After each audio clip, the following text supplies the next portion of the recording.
nous allons faire une pavlova qui est un dessert soit néo-zélandais, soit australien. Ils ne sont pas d'accord entre eux. Nous, on va le faire à notre façon. Donc, la pavlova, un dessert assez sucré. À vous de gérer le sucre.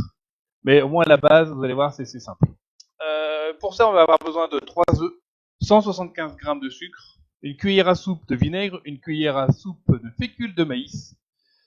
Et c'est tout pour la première partie. Et en la deuxième partie, ce sera de la crème et un petit peu de sucre glace pour faire une chantilly. Donc ce sont que des œufs, de la chantilly et des fruits. Donc là, moi, j'ai des fraises et un fruit de la passion. On verra tout à la fin de la vidéo quand on va faire la décoration. Mettez les fruits que vous voulez, mettez un petit peu d'acidité. Le fruit de la passion est très bien pour ça. Mettez des fruits acides puisque ça va casser un peu le goût du sucre de la crème et des œufs montés. Alors, on va commencer par mettre le four à chauffer. 100 degrés. Donc c'est une cuisson lente. 100 degrés et pendant 1 heure. J'ai sorti la plaque et sur ma plaque j'ai la grille avec du papier sulfurisé si vous en avez. Moi j'ai une plaque en silicone. Ça va être très très bien. Donc ça c'est prêt. Je vais ensuite préparer les œufs. Donc je prends mes 3 œufs que j'ai mis ici. Je vais séparer les blancs des jaunes puisque là je n'ai besoin que des blancs. Je vais les mettre directement dans mon plat.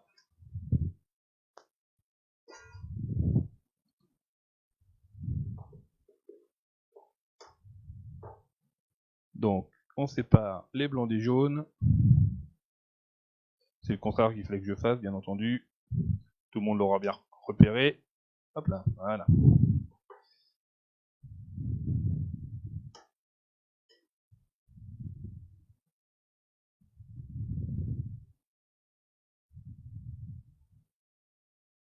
Donc là, on en fait une petite. Si vous avez des invités, vous mettez le double en œuf. Vous en mettez 6.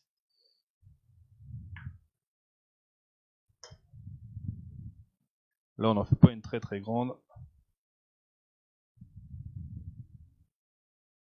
Psst.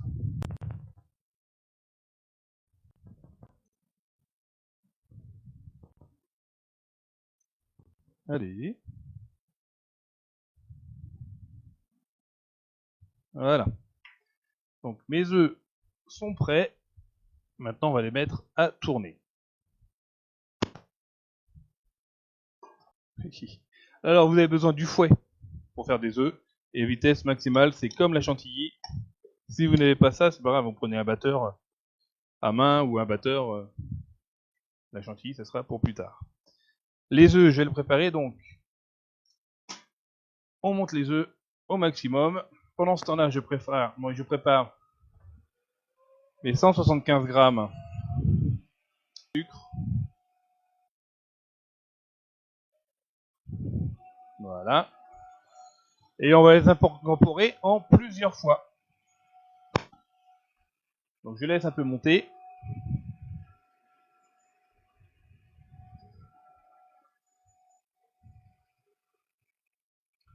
Bon, on fait une simple meringue française.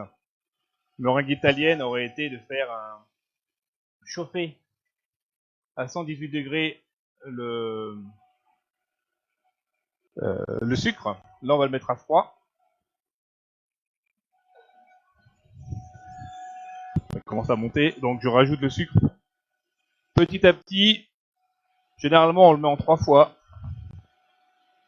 Voilà, on laisse bien rentrer dedans pour qu'elle se fasse bien.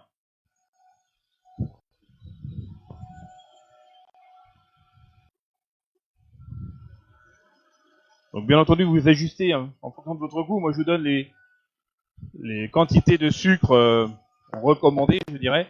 Si vous en mettez un peu moins, mettez-en un peu moins. Mais sachez que la crème, après, on va pas énormément la sucrer, ce qui fait qu'il y aura vraiment un goût pas très agréable si les deux ne sont pas sucrés.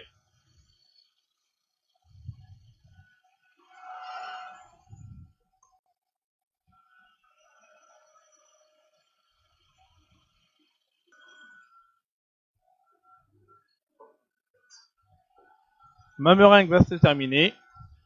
Je laisse encore bien imprégner le sucre.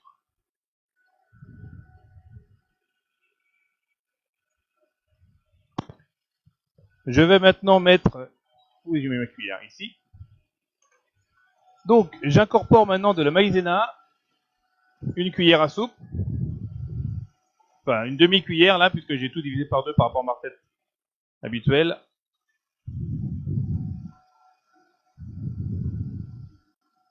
Voilà. Un peu de maïzena.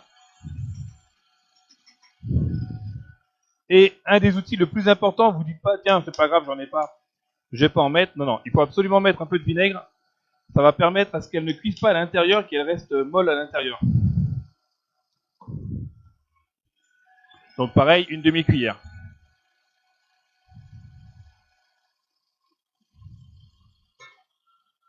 Il n'y aura pas le goût de vinaigre, hein. C'est vraiment juste pour l'empêcher de cuire et qu'elle reste souple à la cuisson.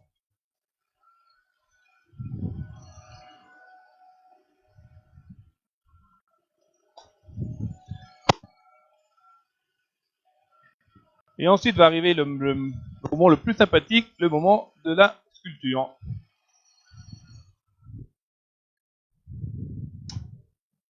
Donc j'ai bien mon bec habituel, un peu comme pour la chantilly. On a quelque chose de très très très très dense. Voilà, la preuve. J'enlève ça, je suis sûr que je vais trouver des gens pour lécher. Voilà, il y a des bras qui se lèvent déjà derrière. Le travail quasiment le plus important. Alors j'ai enlevé la bouteille de vinaigre pour que vous puissiez voir un minimum. Bien au centre de la plaque. Vous déposez tout. Voilà, elle se tient vraiment très très bien. C'est une très bonne... Ce sont de très beaux œufs montés. Donc la meringue est belle. Ok. Mais non, toi je te garde. Voilà, et toi, je t'enlève. Ok, et maintenant, l'idée est de faire une sorte de dôme.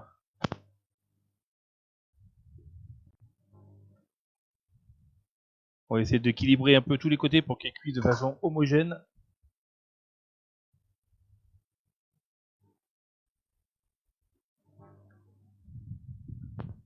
D'habitude, j'en ai beaucoup plus que ça, donc là, ça va, c'est un peu plus simple que d'habitude.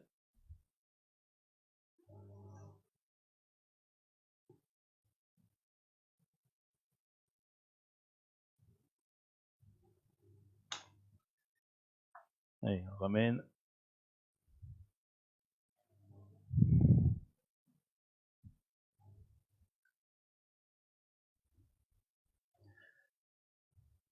C'est de faire, je disais, équilibrer.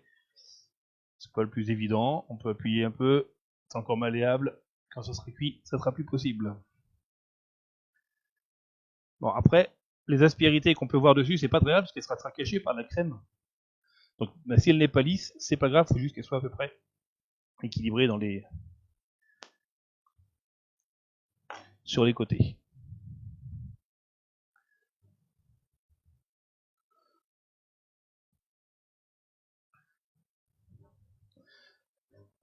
Voilà, on arrive au bout. On va essayer d'enlever ce qu'il y a de trop, parce que j'aurais pas laissé trop sur la fourchette de la cuillère.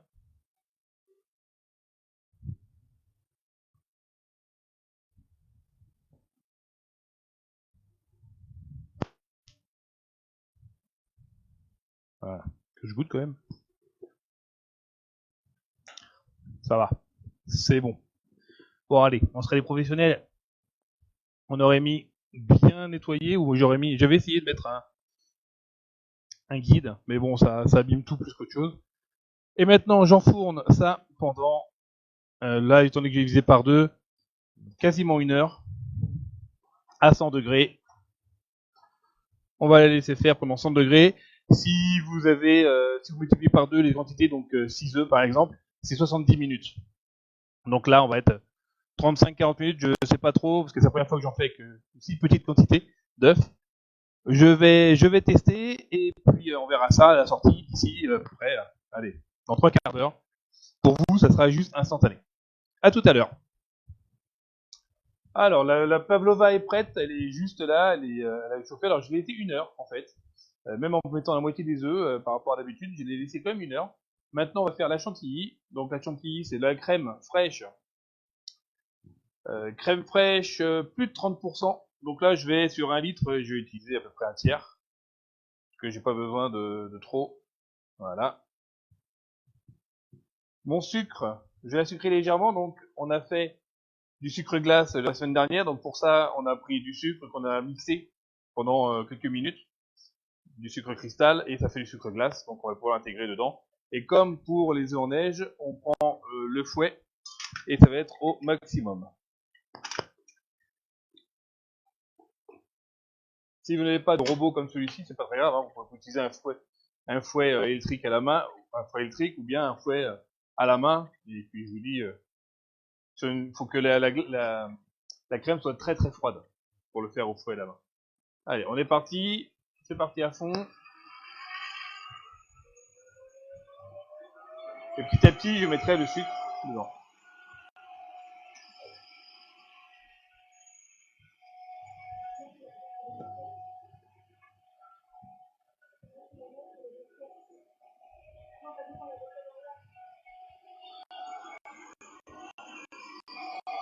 Donc, je laisse la crème monter un petit peu.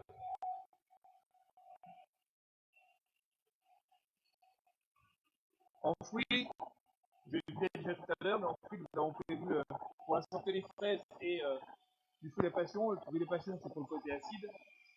Généralement, on met des framboises, on met des fraises, des framboises et des myrtilles. C'est un plat qui se mange généralement en été, donc on n'a pas accès à tous ces fruits-là, puisque c'est la pavlova, et d'après ce que je sais, est le plat de Noël en Australie. Donc c'est l'été, et c'est ce que l'on mange quand il fait très chaud.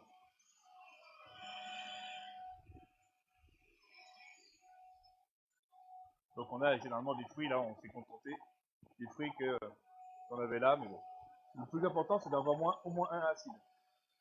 Donc si elle se casse légèrement après la cuisson, ce n'est pas très grave, puisqu'on va la recouvrir de crème de toute façon, donc bon, ça cachera côté cassé, et après avec le couteau, bah, vous ferez avec une pelle et un couteau pour remettre dans les assiettes. Je vais rajouter un petit peu de sucre, donc je ne vais pas la faire très très sucrée. Donc je suis en sucre glace.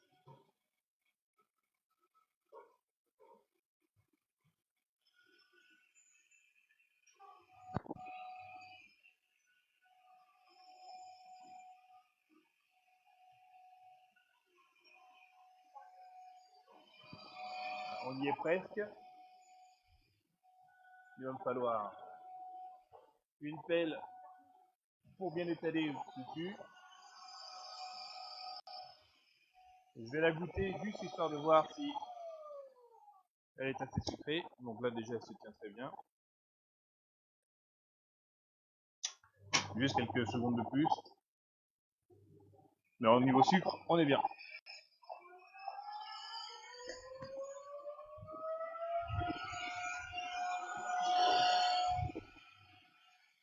Donc on l'a fait très ferme. Surtout que là, on la mangera d'ici à peu près 1 heure. Donc là, on l'a fait très très ferme. Ensuite, on va la réserver au frais. Puis généralement, on va essayer de la manger tout de suite après. Il est assez rare là qu'on la mange ensuite. Qu'on la mange un petit peu plus tard. Ok.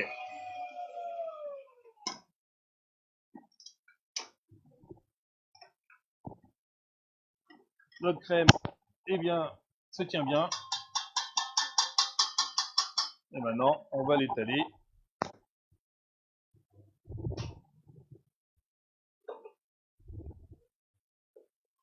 Donc il n'y en a pas énormément, juste assez pour recouvrir. Alors on va très attention parce que c'est très fragile.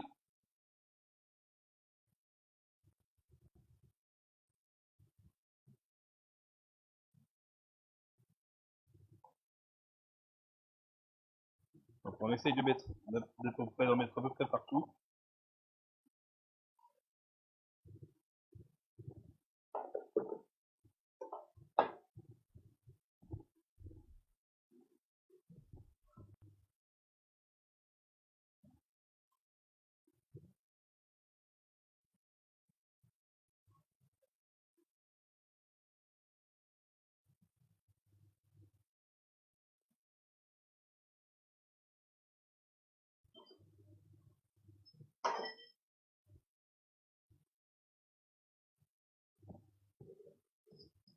Là, on essaye de le faire le plus lisse possible. Le plus plat possible. Et le plus lisse possible. Je pense que la prochaine fois, je mettrai un deuxième micro pour les commentaires que j'avais fait moi.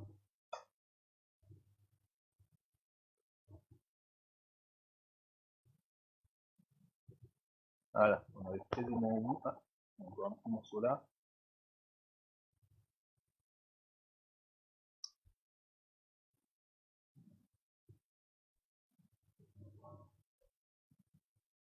Et voilà. Donc maintenant qu'on a, bien mis de la crème partout,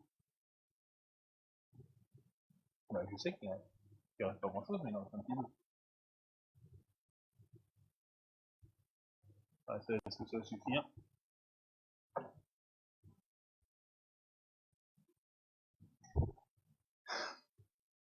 J'ai deux personnes en train de dire il en faut là, il en faut là, il en faut là. Ah là là. Je crois qu'elles aiment la crème. Bah, ça tombe bien, regardez. Hop, j'en ai deux. Voilà. Et on va finir par ajouter les fruits. Tu venais. Ok, c'est moi qui les mets. Hein. Alors, on va disperser les fruits un petit peu partout. Donc quand on met de la couleur, c'est sympa aussi. Alors généralement, le reste de chantilly, on le reste. Ça se finit pas forcément à la cuillère. Quand il en reste, on peut mettre les fruits à l'intérieur, juste pour manger la chantilly avec les fruits. Donc elle est très peu sucrée. Voilà. Et enfin, bah, non, bah je vais pas tout mettre, ça va se recharger là.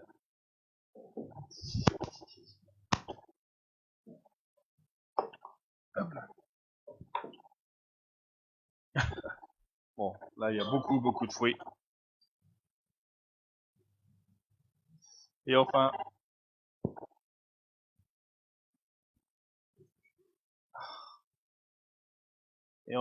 donc, alors si vous aimez les pépins, mettez les pépins. Dans la famille, ça n'aime pas trop ça. On les mangera à part pour ceux qui les veulent. Les fruits exotiques pour mettre la couleur et surtout l'acidité. Et là, ils sont très juteux, donc c'est super. Et voilà, une pavlova à la française.